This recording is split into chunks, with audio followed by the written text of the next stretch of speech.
Hello and welcome to a skill of the week for graphing your first project on your own. What you're going to need is a container of tape, clear tape, pencil. You're going to need a piece of scratch paper, so they're over in the box in the corner. You're going to need a nice piece of drawing paper. This is 9 by 12.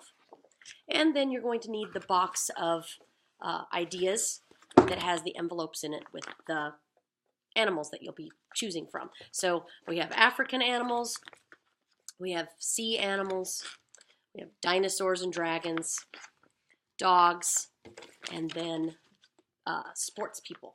So I'm going to choose from the African animals, and just something to get going on, I'm going to choose the giraffe.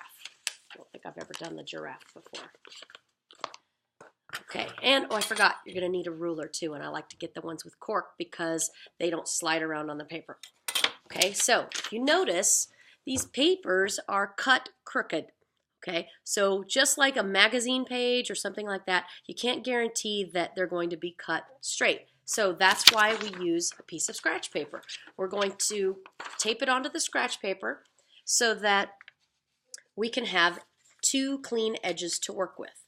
Okay, so I'm just going to tape it up near the corner, just a couple of pieces. It doesn't need to be a lot of tape. Small pieces are fine. Okay, and then we don't need our tape anymore. So now what you're going to be doing is you're going to be using your ruler to measure 1/2 inches all the way across this. So I'm going to turn this so you can see this a little bit better. And see if I can do this so you can see. Okay, so from the edge of the actual paper, you're going to measure, okay, and if you notice that the line is right here and not at the edge of the ruler. So we're going to measure 1/2 inches all the way across, taking up however much space that animal takes up, or your object, whatever it is you're graphing. Okay, so there are my 1/2 inch lines across the top, and if you don't already know, 1/2 inches are just half of the ones. Okay, so the 1 has the longest line, and then the 1/2 inch has the next longest line, and you go across there. Then we'll go to the bottom and measure from the side of the paper. Again, 1/2 inches all the way across. Now, on this piece of paper, it does not matter if you have dark marks, because you're going to have to be able to see your graph lines anyway. Okay, so then you're going to line up the lines with your ruler and draw your lines across, okay, so that those marks match each other. You can't take a shortcut on this. You can't do just lines at the top and then guess at the bottom, because you're not going to have 1/2 inch marks no matter how hard you try or how good you are at eyeballing it. It's going to be off in some manner. And when you're graphing, if you have them off in any way, it's going to make your object look skewed in some way. It's going to look twisted or crooked, or it's going to have too long of a head or too big of an eye or something like that. So you need to make sure that you are marking the top and the bottom.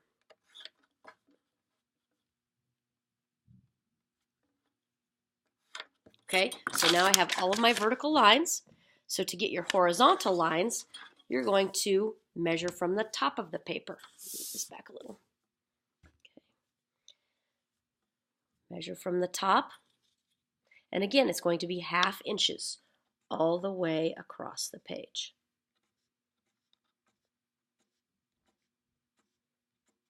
Okay, and then, okay, there's your horizontal marks. And then you're going to move to the other side, again, measuring 1/2 inches all the way across.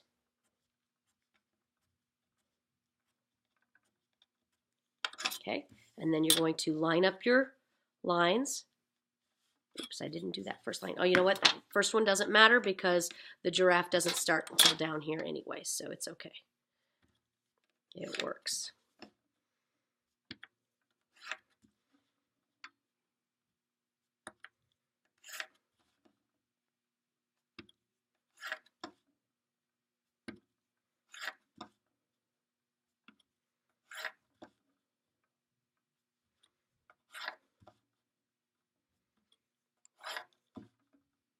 Okay, so now my animal is in a graph, and oh, I guess I need to do another line, one more line down here at the bottom because that leaf comes down far enough.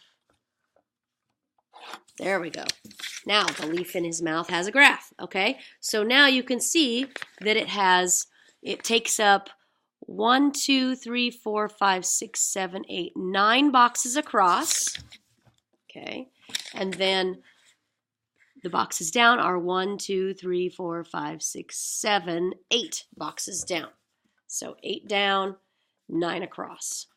Okay, so I like to mark that so I can make sure I have the right amount of boxes on my final drawing. So once you get these are 1/2 inch by 1/2 inch boxes, okay? And if you've measured them correctly, they should all look even. So now you take your 9 by 12 paper and you're going to measure 1 inch boxes on here. We're going to double the size of the image from 1/2 inch to 1 inch. Okay, and you do the same process, only this time you're barely going to touch the paper with your pencil because you want really light lines because you're going to eventually erase them, and all that's going to be left is your image. So now we're going to take 1 inch boxes across, and by the way, since this is 8 inches down and 9 inches across, I'm going to do it in a horizontal format so that my giraffe's head stretches across this way. So I need 9 inches this way. Well, this is a 12-inch piece of paper, so I could go I could start with 1 inch in. Let me see. This is 12. 1, 2, 3. So I could start at the 1.5 inch line, so I could have my giraffe start in the center. So I'm going to mark 1.5 at the top and 1.5 at the bottom, and then I'm going to go ahead and make that line so that I have my starting point. Okay, so really lightly. Now if you notice how light that is. Super, super light. I'm barely dragging my pencil across that paper. Okay, so now I'm going to start at my starting line with the line on the ruler, and I'm just going to barely mark out really lightly 9 boxes, 9 1-inch boxes all the way across. 1, 2, 3, 4, 5, 6, 7, 8, 9 marks. Okay, see how light that is? You can barely even see it. Okay, and then you do the same thing on the bottom. 9 1-inch boxes. 1, 2, 3, 4, 5, 6, 7, 8, 9.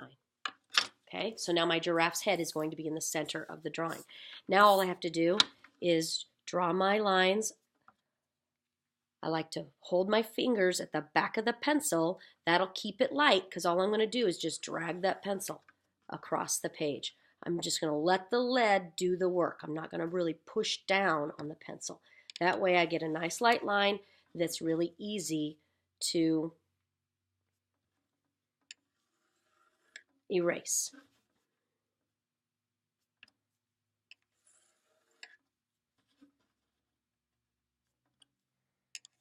Oops. I'll have to erase that because I got a little line coming out there because I didn't keep it against the ruler.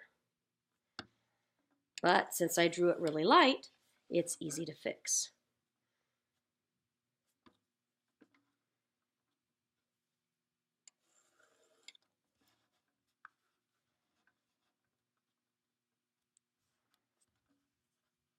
Take your time and make sure you line up those marks.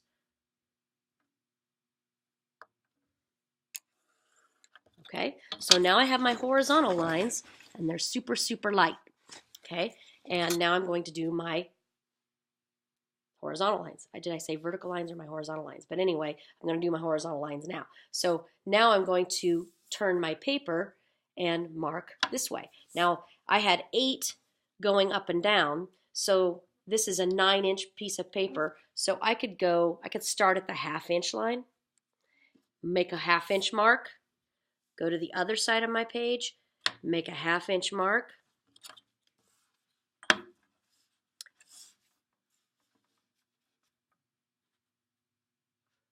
lightly draw my line across the bottom.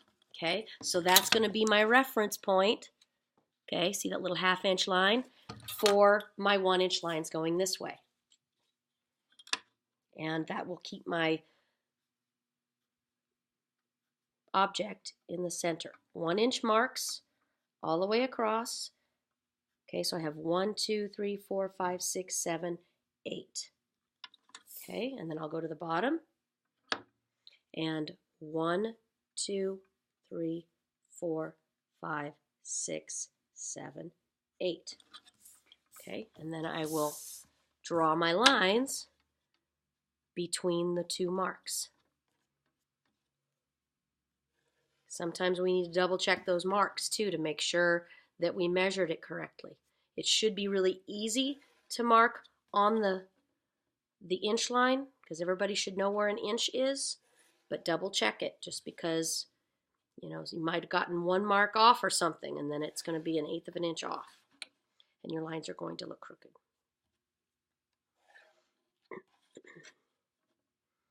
Just a couple more lines to draw.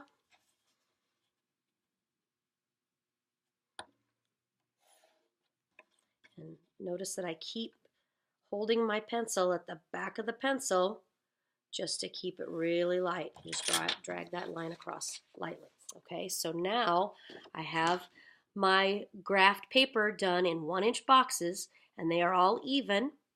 Okay, so now I'm ready to start drawing my picture. Okay, so now it's just like when we did the small exercise. We're just going to start in a place that's comfortable for us. Okay, and you can start at the top. I like to start at the top because then I don't smear up my paper with starting at the bottom and running my hand through it. If you're left-handed, you might want to start at the right-hand side and work over to the left. If you're right-handed like me, you might want to start at the left side and work your way this way. Okay, so I'm going to just start at the top. I'm going to count how many boxes it is across. Start over here, 1, 2, 3, 4 is box number 4 is where it starts at the top. So 1, 2, 3, 4. Okay, so that's where I'm going to start. And it starts as just a little mark coming down, and I like to keep my finger on where I am and come back and give myself a reference. Remember, I'm doubling it in size, so if it's halfway through this box, it has to be halfway through this box. Okay, so I'm just going to draw the outside edges, thinking about where it is in the box. Okay, this goes about halfway through. See, I'm giving myself a little mark here so that I know where this part stops. Okay. So, and then here I know that that's about halfway through, and then it goes straight down, right through, bends this way, and then comes and makes a little curved triangle in this part. And I like to keep my lines light on my drawing too, so that if I make a mistake and I accidentally go an extra box, or I can't see where I'm going and I accidentally make a mistake, then I can easily erase those things. So this is just barely coming across this, making a little triangle here, and then it crosses this point right here. So I'm going to give myself a reference point with my finger and head right towards that place in a straight line. And then the nose comes all the way over, goes to about here, and then drops down through this curved part and creates the lip. So I'm kind of just doing an outside edge right now. I'm not worrying about all of those other pieces. But once I get all of the outside edges done, I can go back and draw the shaded part.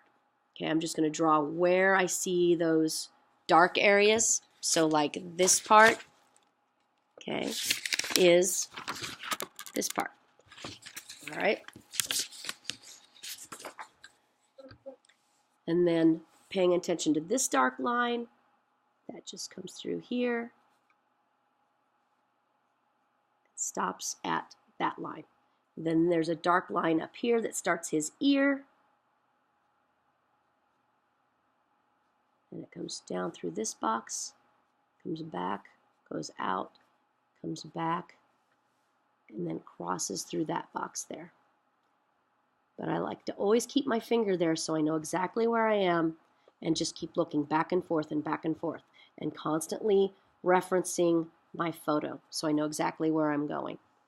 Okay, so now I've got this shadow that is the edge of his ear. Okay, so I would just continue to go through drawing all of the little shadows. I did the two dark ones, and then I would go back and draw this light area. Okay, a little triangle here, a little square here, another little square here. Okay, just continuing to look back and forth at my image. There's another shadow that comes off of it here, comes across, makes a little curve, connects with another shadow. Okay, so now I've got a few shadows on my image, and I could continue to draw all of the lines, all of the shadows that I see, and then I would be ready to shade. Once you're ready to shade, then you can go through. I would start at the top again and work your way down. But before you shade anything, you have to erase all of your graph lines, and then you're ready to shade. Let's say I've erased all of my graph lines and I'm ready to go in here and shade. With my darkest valued pencil, which is a 6B, I'm just going to pretend this is a 6B for demonstration's sake. I would start lightly, okay, shading it slowly. Don't try and go fast because that takes you out of the lines, and we want to have nice crisp lines with your shading. And we want to keep it nice and smooth. Okay.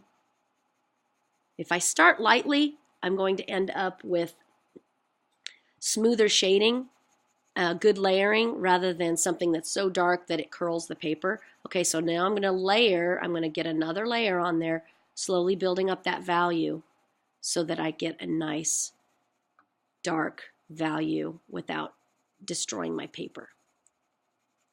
Okay, because that's black where that top part of the giraffe is. So I want to make sure that I shade it black.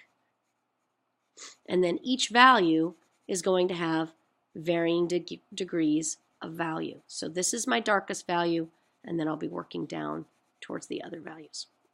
Okay, just keep shading that until you get it black. Okay, so I got it nice and black, and then I can go to my next value, which is kind of a light gray kind of look. And again, I'm going to start light and work my way down and pay attention to where I am because this area is white, so I want to avoid that. Okay, there's medium gray here, and then this triangle is just slightly darker. So a little bit darker, but not as dark as that black. Okay, and then this is just that medium gray all the way down.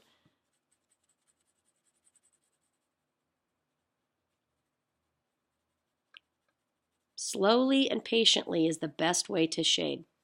You're going to get your better values that way, and each of your areas is going to be shaded properly. So each space is shaded, okay? And you might even have some really, really light areas that you need to go in with a lighter pencil. 2B can cover mostly everything. I even got that pretty dark. But notice I smudged my paper up here because I must have had some pencil on my fingers, so you'll need to erase your smudges as well. So that's the basics of graphing, and that's what I want you to do for this clip art page.